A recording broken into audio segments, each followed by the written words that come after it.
Ladies and gentlemen, I'd like to welcome you to the Carolina Conversation. I'm your host, Shammond Williams, and we have a great one today. We have what most people, even myself, would say the greatest player to ever play at the University of North Carolina. He was a 1974 first team All-American. He was a 1978 ACC MVP, but also was a 1978 NABC Player of the Year.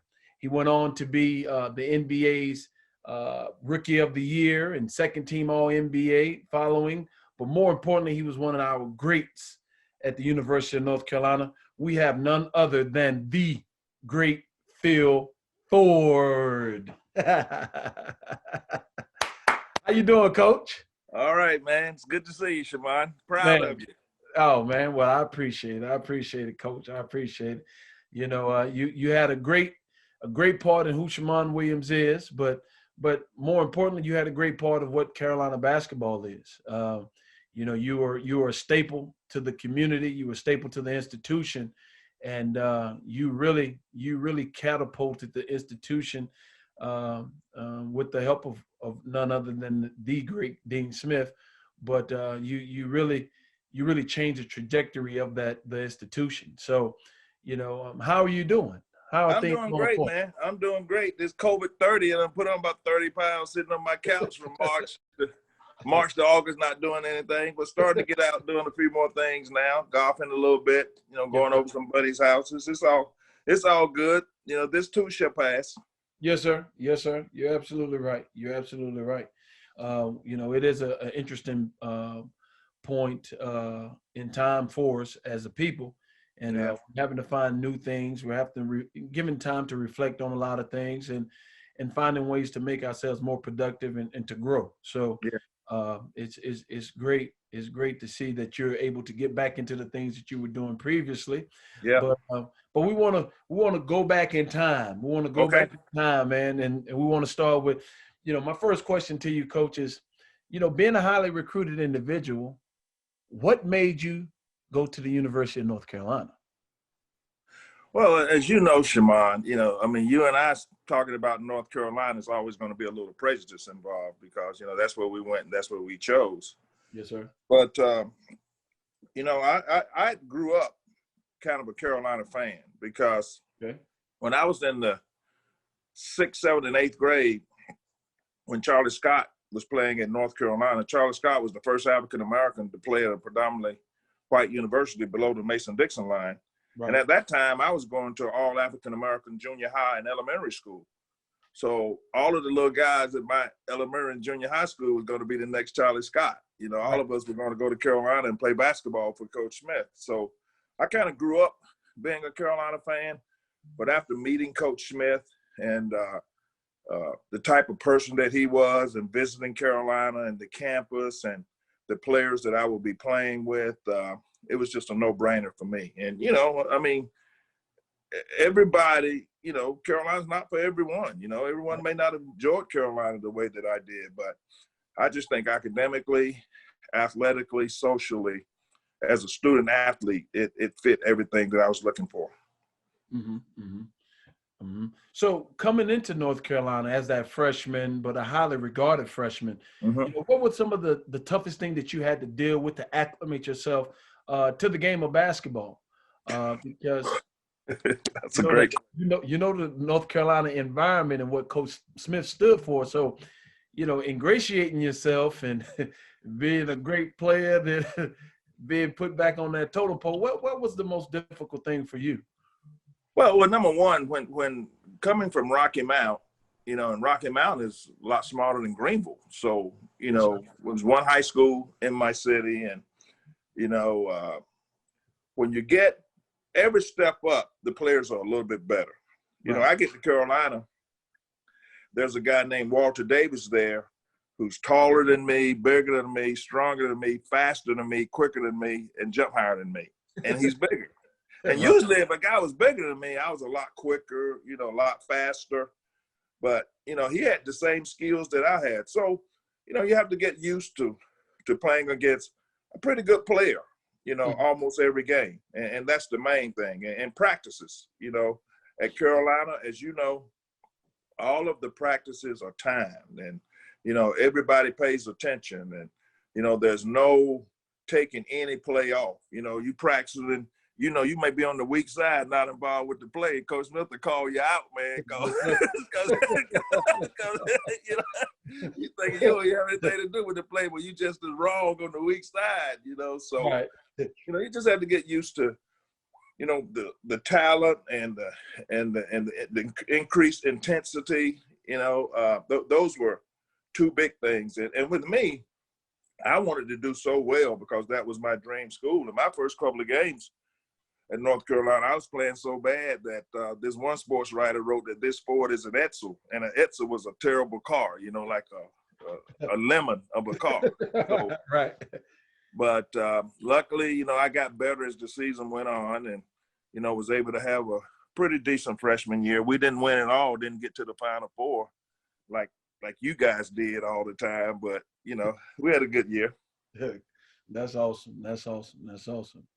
Well, the playing with great players and then having the expectation, because people begin to see your greatness.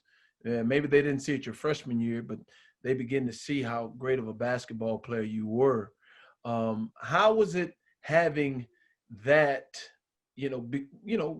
that reputation, people beginning to have an expectation of you, and being the guy that had the keys to the machine?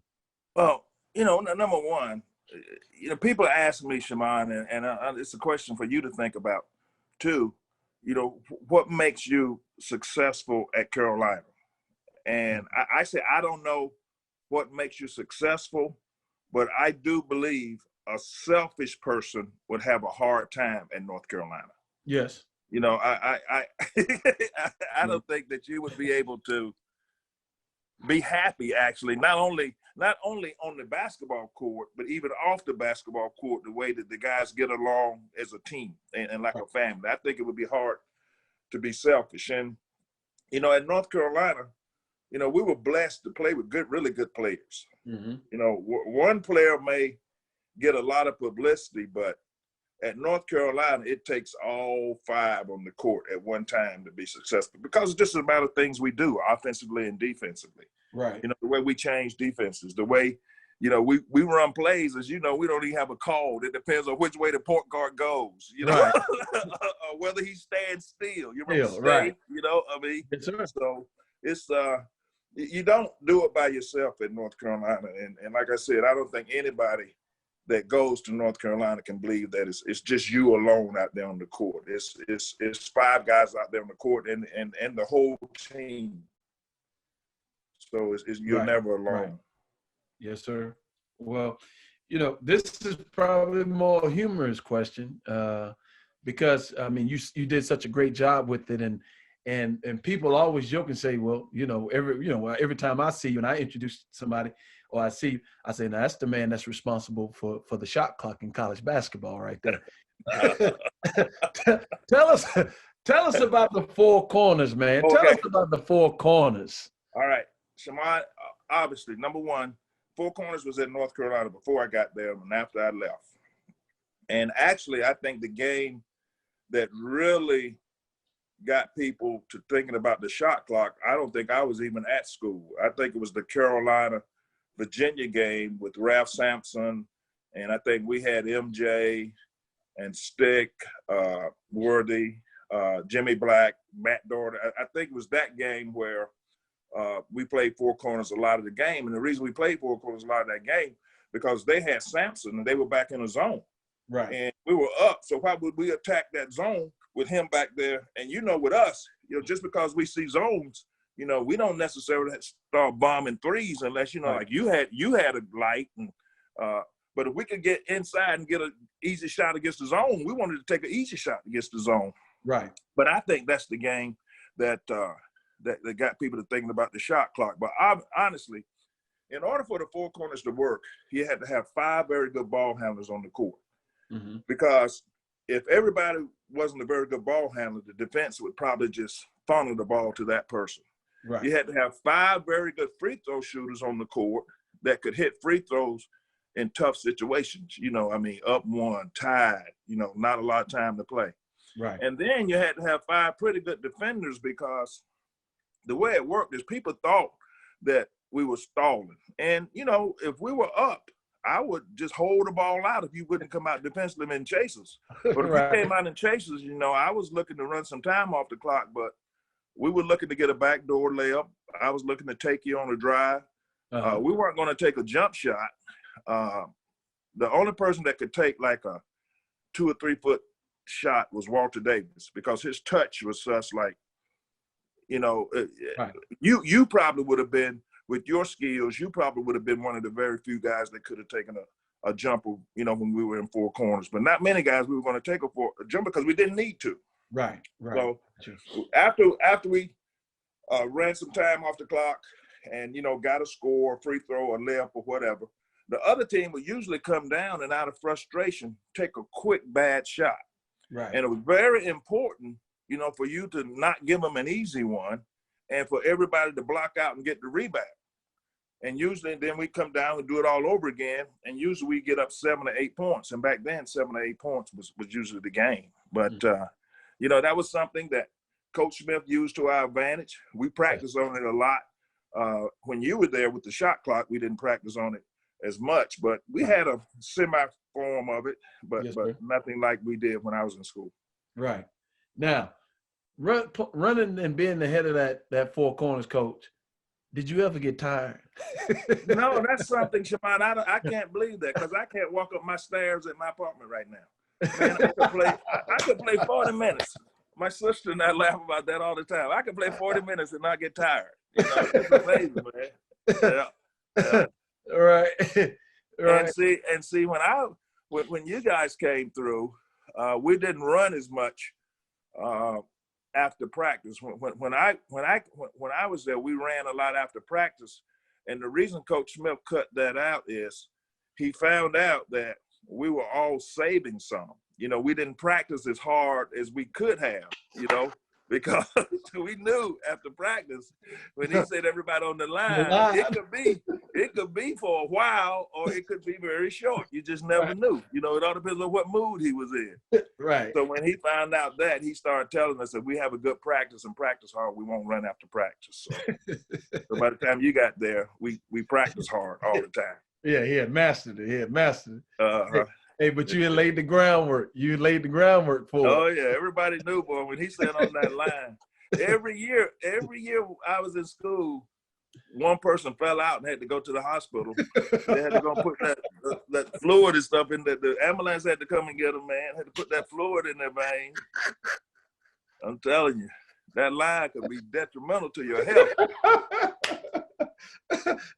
Say everybody looking around. Yeah, I'm telling you.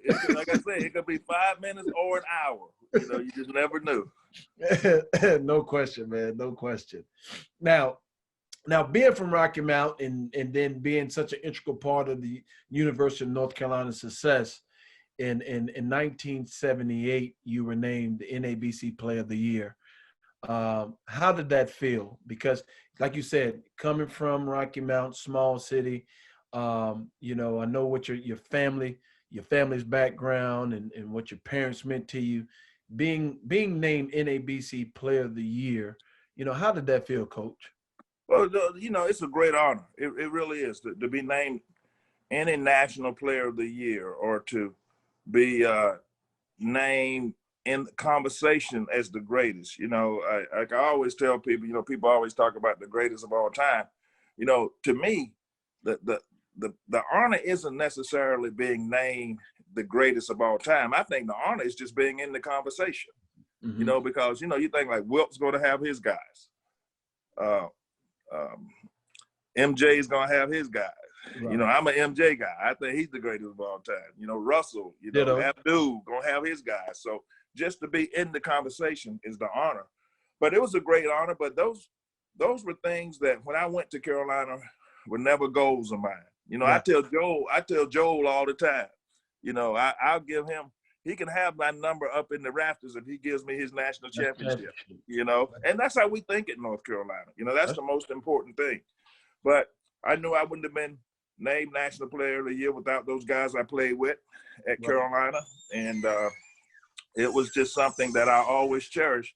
But as I say, I would trade it for a national player, for a national championship any day. Yeah, no question. And so you went on to be drafted in the NBA, and you were Rookie of the Year in the NBA, and you had some great seasons in the NBA. You're a great player, of course. But since we're talking about the Carolina conversation, how did it feel coming back and being asked to be on Coach Smith's staff at the University of North Carolina? How did all that evolve? That's kind of interesting. I was a banker at the time. I had just finished my training to be a commercial loan officer, and Coach Williams, who was on Coach Smith's staff at the time, accepted the head coaching position at Kansas, and that's when Coach Smith offered me the job to come on at North Carolina. And I had never thought about coaching. The only place I probably would have gotten into coaching at that time is with Coach Smith. But it was just that was a dream come true, man, to have an opportunity to be associated with all you guys, and recruiting you guys and getting to know your families and watching you guys get better. Because as you know, all of us, we were not, when we went into North Carolina, Coach, they always say Coach Smith has so much talent, but as you know, when we all got there as freshmen, we weren't what you saw, the finished product. We weren't even close to it. Yeah. And you hear people talk about how Coach Smith was such a nice, quiet, kind man. I said, you never been to practice, because I'll tell you, sometimes at practice, I was sure he didn't like little guys from Rocky Mount when I was playing there. Everybody got better, and but that's just coaching. That's just making it better. So it was a dream come true and a thrill to be a coach at North Carolina. And like the great friendships that we have until this day, man, it's fantastic. I ran into Rasheed Saturday. My brother-in-law was in a terrible accident, and they had a fundraiser for him at the local church, and Rasheed came through. So it's great, man. I wouldn't trade it for the world. Yeah, sorry to hear that about your brother-in-law, Coach. Yeah. Hear that. But we that's the one thing that I always tell people. I said our institution and our program is predicated off us as family members. And, man. Yeah. One thing that Coach Smith made sure that he taught us is how to not only treat one another, but how to treat other people. And, man. How to hold people in high regard. And the one thing I think that a lot of people that get a chance to observe this, and the fans of Carolina basketball, they'll see the selflessness in everyone that has spoken and everybody that's been on this podcast. And it lets you know that it's not a facade. It's just what we stand for as a group of men. And we were led by a great one. And so, that leads me to ask you, before we go back into your coaching, what are your thoughts, and tell us, because I know personally, I know how revered you are for Coach Smith, but explain to those that may not know you, what Coach Smith meant to you. Oh my gosh. I can't, he meant so much to me, not only as a basketball player, but as a person. Right. Through good times in my life, bad times in my life. I don't know if I've ever, besides my mom and dad, of course, and my family, I don't know if I ever met a guy that's more loyal, right. And who was more concerned about your well-being off the court. Now, on the court, you knew it was his way and what's best for that basketball team. And it was going to be that way, or you weren't going to be there. Right. But off the court, he was just really concerned about us as people. And not only while we were there as players, that's what got me. Right. Even when we left, through good times, through bad times, he's always a phone call away, and he's always there. And the things that he taught you about loyalty and respect and teamwork and what's important in life. And he was just a good man, as you know. But, Yeah. you know, like I said, you know, a lot of people think about him as that quiet guy. As you know, in practice. What are you doing, Shammond? You're not in Fort Union Military Academy. Shut up. You may learn something.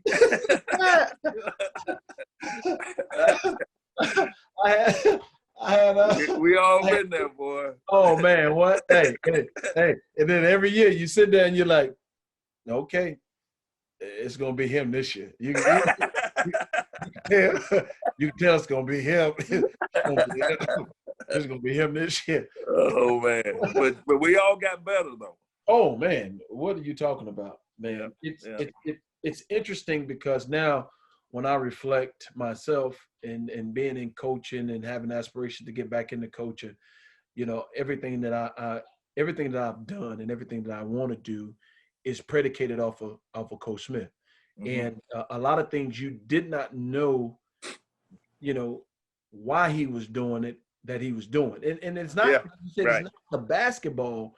It was just the life things. I mean, like even with basketball camp, you know, like Coach Smith never took any money from basketball camp. Right. You know what I mean? Like, you know, the things that, you know, the money that he would set aside for former players. Right.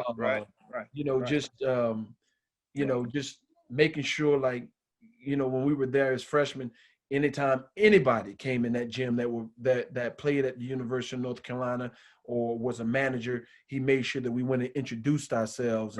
And you really didn't understand it at that point in time, but as you left the program and you begin to grow and mature as a man, you begin to understand how important those things were. You got it. Yeah. The older you get. And just the respect and the regard that you have for one another. Even guys that you didn't play with, you know, we had just so much respect for the guys that had preceded. It doesn't matter. It doesn't matter because, you know, they probably went through the same things that we went through. You know, as a player, you guys went through the same thing I went through, you know. So the fact that he was there for so long and so much of the program is the same. Right. You know, I mean, everybody kind of felt like family and felt connected, you know. Yeah. And, you know, and even for me, once, you know, I lived in Chapel Hill, 14 years after I graduated. I remember. Being around the guys and, you know, just doing what Coach Smith asked. I remember walking in the gym one time and I seen guy was they had just finished like a little practice or something and they were running. And one guy was running by himself and everybody still in line. So I jumped, I put my shoes on, they looking at me crazy, like, what is he doing? And then I got out and I started running with him. Yeah. And they were looking at me, and it's like, I remember John Henson saying, why did you run with him? You know, I said, because here at Carolina, nobody runs by themselves. Right. And I said, this is something that was implemented by Coach a long time ago. Nothing against anybody else, but, you know, for me, how I was raised, this is a no-no. And you know, guys trying to make their mile time and had to run next to everybody, you know, we stuck together. Yeah. No question. And so when you began to get into coaching, Coach, and you begin learning the process because, you know, you were revered as a great recruiter, the best recruiter in the nation. And so, you know, me, myself, having that background of being, you know, people consider me to be a good recruiter. I'm not as great as you. You did. You were bringing them in there. Yeah. But what was your, you know, what did you focus on? What helped you become the great recruiter that you are?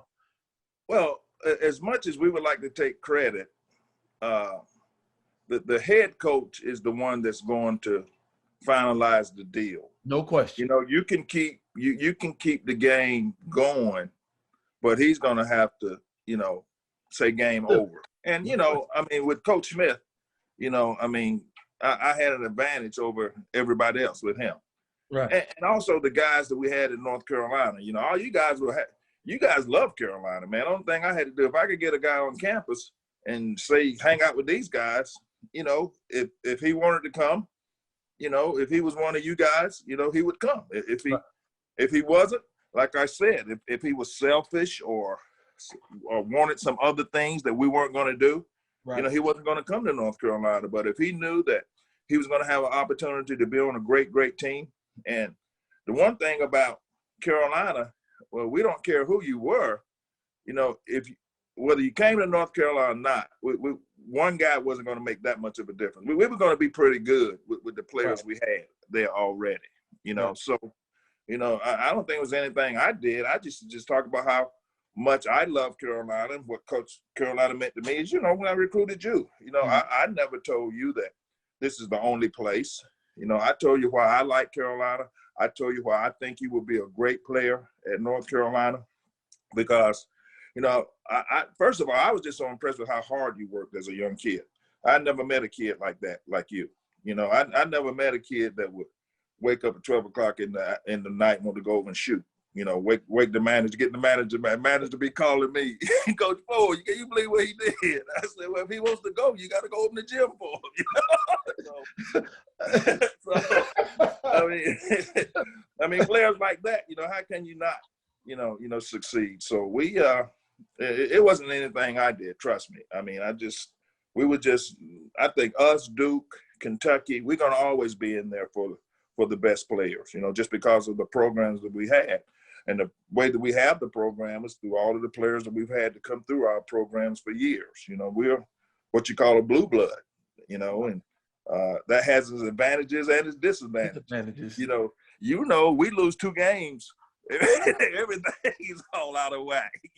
We had a bad season for us is a great season for some teams. Right. No question. And I'll tell you this too, like you said, the gift and the curse, because if you're so used to the environment, you're so used to winning, and you're so used to a certain standard, when you leave that environment, that's all that you know. Yeah. And even when I had Sam on, Sam said he could remember when he left and he got to Dallas, and and he said that they played their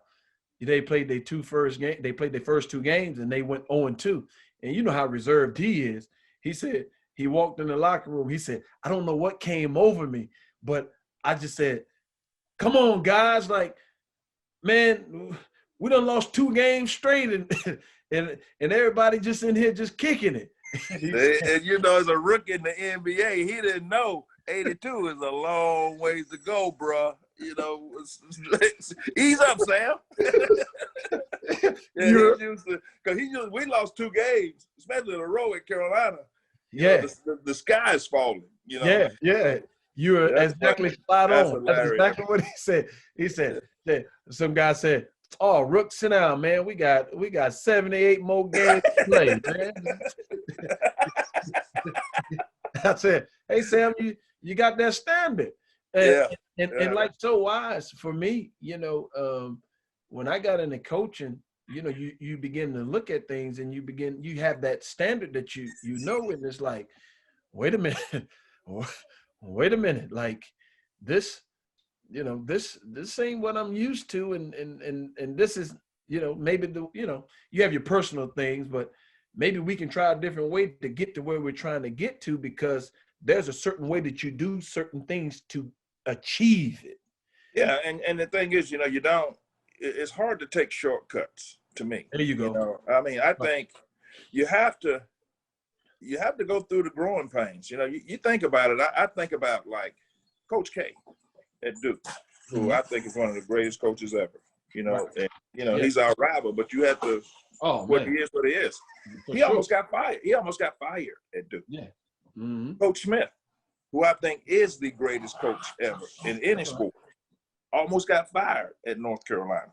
Right. So there's some growing pains that I think all these guys have to go through. There are no shortcuts, but once you get it rolling, it's hard to be good too. Is what I tell people. It's hard to be good. Just like, when you're bad, it's how hard it is to get good. But when you get good, it's hard to stay good. Yeah. Well, I can remember going back, reflecting back when I came down on my visit. Oh yeah, you came up to Fort Union. We flew back to Chapel Hill in that that Cessna. I guess it was a Yeah, Cessna yeah. propeller plane, and we had the sandwiches on there, and Lord knows I hadn't flown much at that point in time. Me either. In high school, I hadn't either. Yeah, Matter of fact, my first plane was a recruiting visit. So really. yeah, Yeah. my family. If we went on vacation, we drove. Ain't no doubt about it. If there was gonna be a vacation, you know, definitely was gonna try.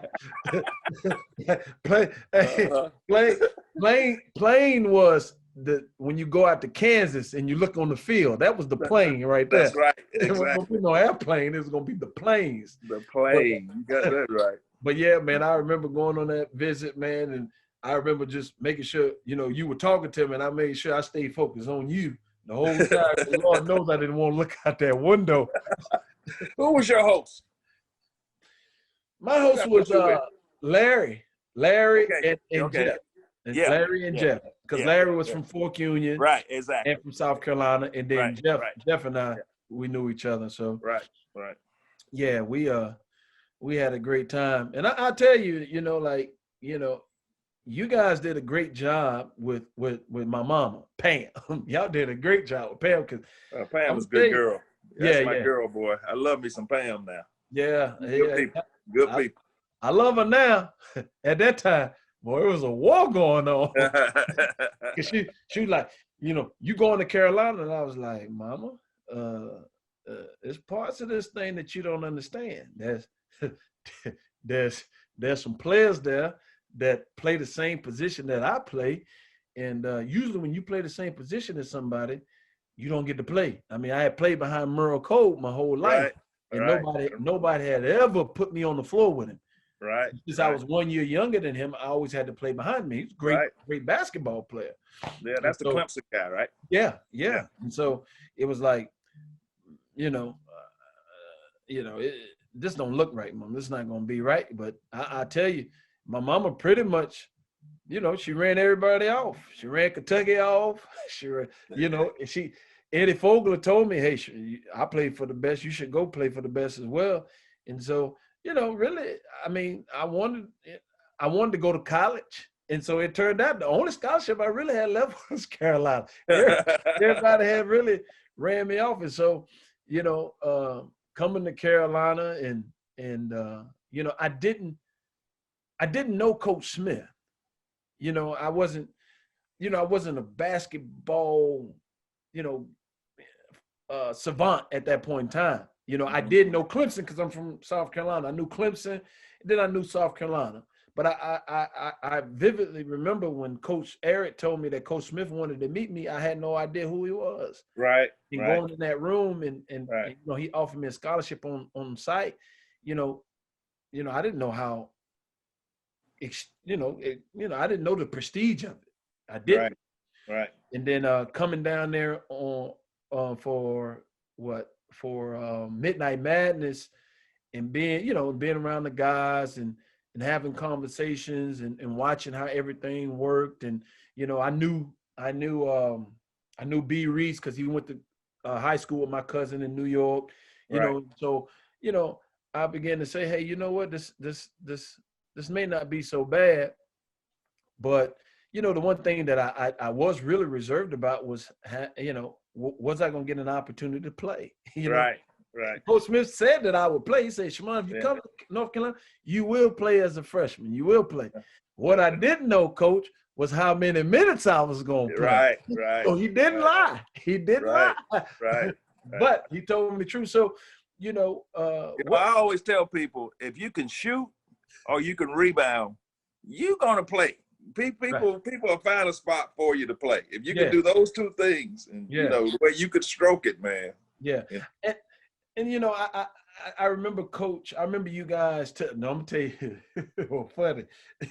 After we had, you know, we're older now, so after we played the blue-white game, and I had a pretty good blue-white game, you know, had a really good blue-white game. And I was like, I'm gonna get some minutes now. I'm gonna really, really play. And then Coach, I remember next practice you came over to me. Well, no, Coach Smith came to me. He said, Shammond, we was watching the tape, And throughout the tape, you were carrying the basketball. You kept carrying the basketball. And in my head, I said, well, Coach, we had the officials, but they didn't call carry. Right. Said, That didn't matter. Yeah. That didn't said, matter. I've you been know there. what? I'm going to have, you are going to work with Phil on your ball handling. I remember that. Yeah. Every Hand on the top. I know it. Coach Ford say, Shammond, you keep your hand on top of that basketball. And you talking to a guy who's probably got away with carrying it more than anybody in the history of their career, you know. But hey, if Coach told you to keep your hand on the top, it was for a reason. You had to keep your hand on top of that ball. Now in my head, Coach Ford, I'm sitting there saying, Coach Smith, now you got me keeping my hand on top of the ball. These officials ain't called no carry on me. You know, but man. You know what? That one time that the official called it, that one time out of 100, that's the only time he would have remembered. You know? I told you, Shammond. See? Yeah. See? Yeah. I told you. That's why I said, you know, if you're a selfish person or don't want to get better or don't want to be coached, you know, I do think Carolina's a tough place for you to go. You know, if you don't want to, you know, follow how intense our practices are going to be, if you don't want to work hard like that, I think it's a tough place for you. But if you want to get better and don't mind being coached, you know, I think it's a great place, academically, athletically, and socially. Yeah. I mean, you know, we had some great times. I mean, I think about, you know, like, you know, my freshman year, we went to the Final Four. Mm-hmm. And, you know, just, you know, not having an opportunity to play much, but I do remember, like, when we got to Kentucky, you know, Coach Smith would be like, Shammond, go in, you know, and you know, just having that dialogue with you, you know, he's always, Shammond, you know, talk to Phil, you know, you'd be like, be patient, Coach, be patient, you know, and then I remember the conversation when Coach, which actually turned out to be, you know, what I think actually helped me become a better basketball player, when Coach Smith talked to me about playing off the ball. And I remember being very apprehensive about it and having that dialogue with you, like, man, I'm a point guard. I don't play two guard. I've never played two guard. That's not what I do. You know what I mean? I run a team, and you saying, like, hey, you know, you'll get an opportunity to play more minutes, and it'll give you an opportunity to make an impact and help a team. You know, get beyond yourself, Shammond, and try to invoke yourself to be able to play both positions, because you're going to play both positions. So, if the higher you go, if you go to the next level, and it helped you become an NBA player. I mean, no question, because what that ability to be able to play both positions made me a commodity, because you could put me on the floor with Gary Payton, and I could play off the ball, and then you could say, hey, you know what, you know, here's Shammond, lead the team, you know, and so it you know, the one thing that I was being extremely apprehensive about really enhanced me. And, you know, that's one thing that I try to make sure I tell kids now, you know, try to be bigger than yourself. Look at it as being bigger than yourself, because the one thing that you're probably fighting is the one thing that's going to help make you be the best person or the best athlete that you possibly can be.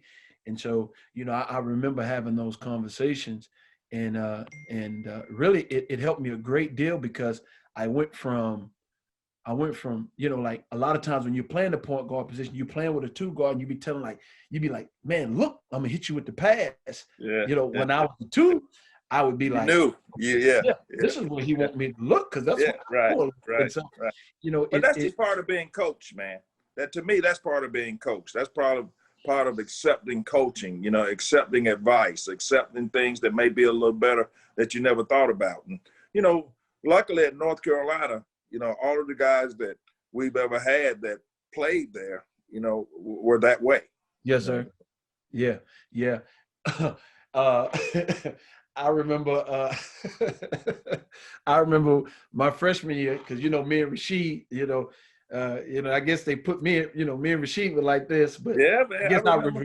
I was responsible for Rasheed, and I remember we were going to Hawaii, and and and I remember knocking on the wall that morning, knocking real hard, and she usually hit back, and he hit back, and I'm looking at the watch, and I'm like, boy, I gotta get out of here.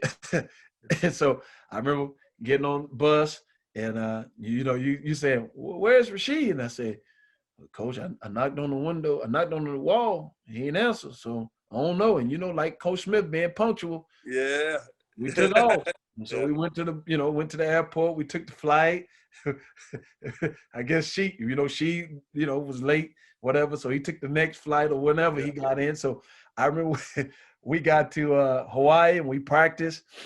And I think he ended up coming to practice, finally getting there for practice or whatever later on. And we were getting off the bus, and when you miss a flight, Lord knows you're gonna have to run forever. You know what I mean? And and they said, well, guys that have to run, Rasheed and Shammond. And I said, oh, wait a minute. wait a minute, Coach Gut, wait a minute. I was on the flight, and I was at practice. You gonna run with Rasheed. Don't nobody run by themselves. And I looked at you. I said, Coach Moore, you looked at me, you said, it'll be good for you. It's gonna make you strong.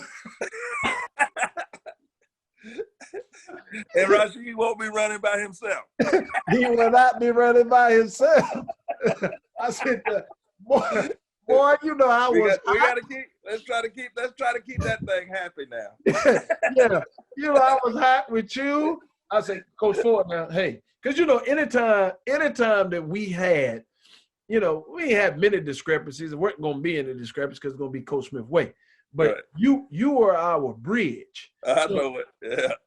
So I tell guys that all the time. Oh man, what Coach? Hey man, Coach man. Hey man, what is this about?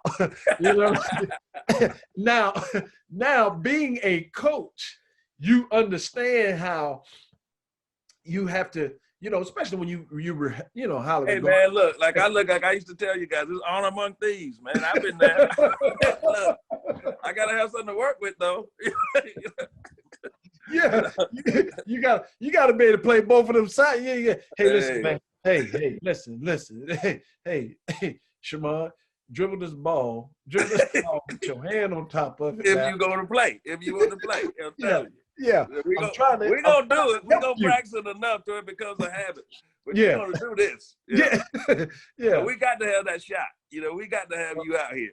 No question. So I'm thinking to myself, we got to have you out here playing. And the only way you're gonna play is dribble with your hand on top of the ball. We can do that. Ball. Yeah. That's no deal breaker. No question. And and you got coach, man.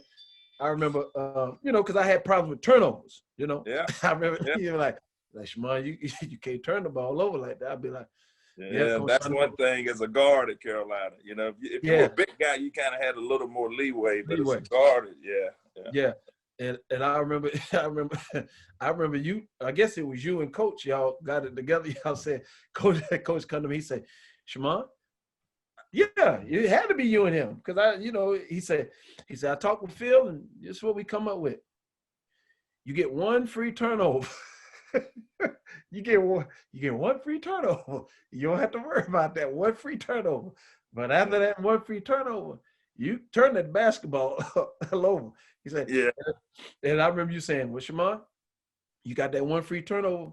You want to throw it in the stands. You throw that thing, throw it clear the stands if you want to throw it in the stand. But after you get the one, you're going to be held in check for the rest. What he did with me, my freshman year, he called it a good idea and a bad idea. Same thing. If I turned it over on a good idea, which any turnover was gonna be a good idea in his life, what I said, it was okay. But if you had a bad idea, I got one bad idea, then that second bad idea. You got to come out of that. Yeah. Go get him. And so, I just, we had some great times. We had some great Yeah, times. man. I, Yeah. I looked, I looked and, the one thing that we could appreciate about you, Coach, was your passion. And two times I do remember your passion coming out and really making an impact for us. Um, well, a few times actually, but these two times really stood out to me when we had an opportunity to make it to go to the Final Four. Um, you got up when the other coaches got off the bus, and right before we got out, you came back there and you had the conversation with us about the opportunity and being able to experience it. Where a lot of people you may take it for granted, but this is an opportunity to do something great and All the experience. money, you can be the richest man in the world, and you couldn't buy this opportunity right here. Yes, sir. All the money in the world can't buy this opportunity. And the older you get, you're going to be my age, and you're going to look back on it. You appreciate them even more. That's Yeah. correct. And and and those types of conversations and what you meant in that regard was really, really impactful. And this one here, I get to see it from time to time because they show it a lot on television.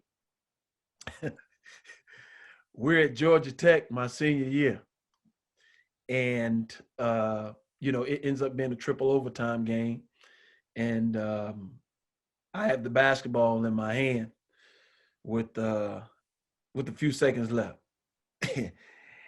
And I shoot a deep three. I got Deion Glover in front of me, and I look over to the bench like, can I take it? Oh, yeah, with like, you, with me. Anytime you shot it, I had no problem. Yeah. And I shot the basketball. And Coach, when I hit the shot, if you see, you jump so high. You jumped so high. And you were like, yeah. And I mean, you can see the sweat pouring down over your face, like I said, your esteem, your enthusiasm, and and how much you wanted us to be successful, man. You can't pretend when you can look at your coach and you can see the sweat in him. You can see him profusely sweating. You can see you pacing aside, and the dialogue, like stuff, like you would say, coming off the bench, coming to the bench, you'd be like, hey, listen, this is what, you need to start looking at and doing those things. And a lot of times at those point in times, we would listen to you because we held you in high regard, but you didn't understand we didn't understand how important it meant to you. And becoming a coach and being kind of in your position, I reflect back and I say, hey, man, you know what? Everything that he had in him, he was pouring it out each and every game and every time, man. And I just don't think that people get a chance to possibly give you your roses. They give you your roses because of, the great player you are, and you've been the best North Carolina basketball player, but they don't give you your roses in knowing how much you wanted for us to be successful in the men that we are today, and pouring that out and giving us that each and every day. Sometimes you take it for granted, and being young, you don't know it. And so, man, I most definitely want to tell you right now, thank you so much, man, for everything that you've meant, not just to me, but to our program, to many others.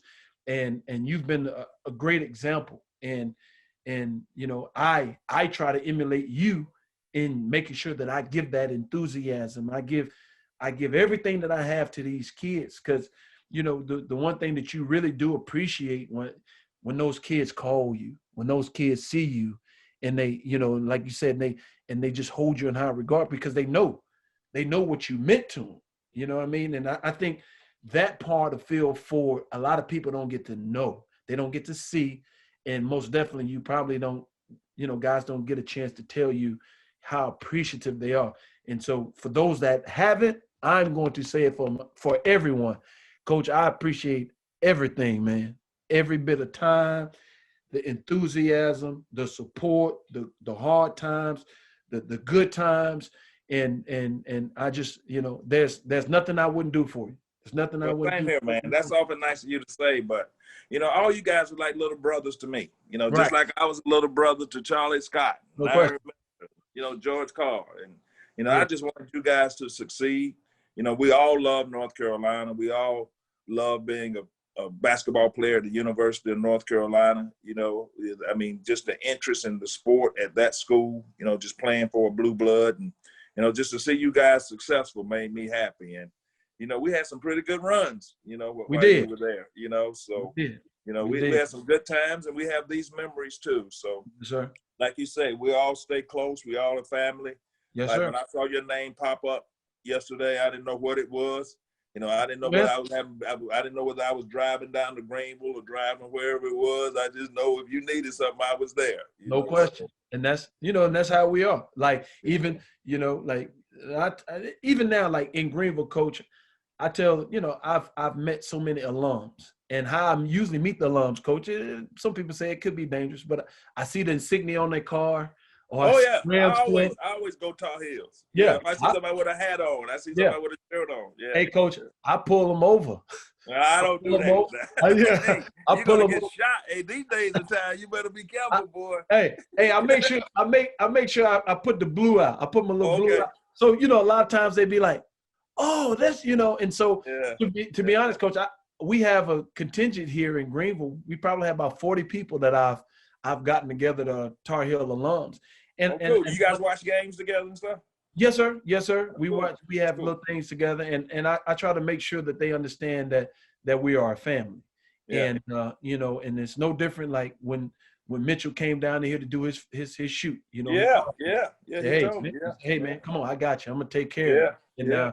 And that's what we stand for. But more importantly, that's what Coach Smith wanted us, and that's how he wanted it to be. Exactly. And so in that regard, Coach, man, you know, I want to say thank you again for being part of the podcast, you know that. Man. Podcast. Proud of you, man. I appreciate it, Coach. I just try to do what you guys taught me and try to continue that legacy. Well, you got it going on, man. So I thank you for your time. I know you have some things you got to do, but I thank you for your time, man. I love you. I appreciate you. And if there's anything you need from me, always call me. Same here, man. You know that. Okay. Well, we appreciate having you today, Coach. All right, Ladies man. and gentlemen, Anytime. the great Phil Ford, the greatest Tar Heel ever.